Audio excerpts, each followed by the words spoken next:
এই কেকটা ছিল 2 পাউন্ডের ভ্যানিলা ফ্লেভারের রেইনবো থিম কেক। এ ধরনের রেইনবো থিম কেক করতে আমার একটু ভয় লাগে, কারণ এর একটা খারাপ অভিজ্ঞতা আছে।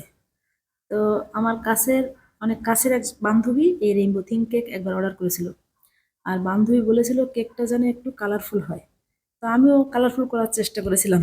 তো কেকটা ছিল চকলেট ফ্লেভারের আর 2 টায়ারের।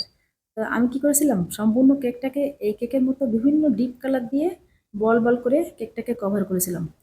তো সম্পূর্ণ কেকের এই বাইরের অংশ কালারফুল ক্রিমগুলো বেশ তিতা লেগেছিল। আর আমার বান্ধবী বেশ মন খারাপ করেছিল। মন খারাপ করার কথা, কারণ তার বাচ্চারা খুব এক্সাইটেড ছিল কেক নিয়ে। তো বান্ধবী এর আগেও 2টা কেক নিয়েছিল, তো সেগুলো কোনো সমস্যা হয়নি। পরে অবশ্য বান্ধবীকে আমি একটা কেক পাঠিয়ে দিয়েছিলাম প্রায় 1-2 মাস পরে।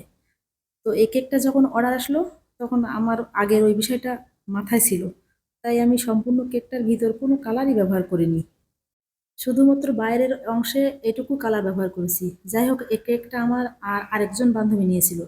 তো আমি কেকটা ডেলিভারি দেওয়ার পর বান্ধবীকে ফোন দিয়েছিলাম যে কেকটা স্বাদে কোনো সমস্যা হয়েছে কিনা বা তিতা লেগেছে কিনা।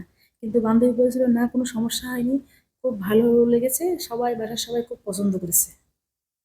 এখানে প্রত্যেকটা কালার আমি কম করে ব্যবহার করেছি, তবে রেড আর ব্লু নিয়ে আমি একটু চিন্তায় ছিলাম, কারণ ওই 2টা কালারে একটু বেশি কালার ব্যবহার করা লাগছিল।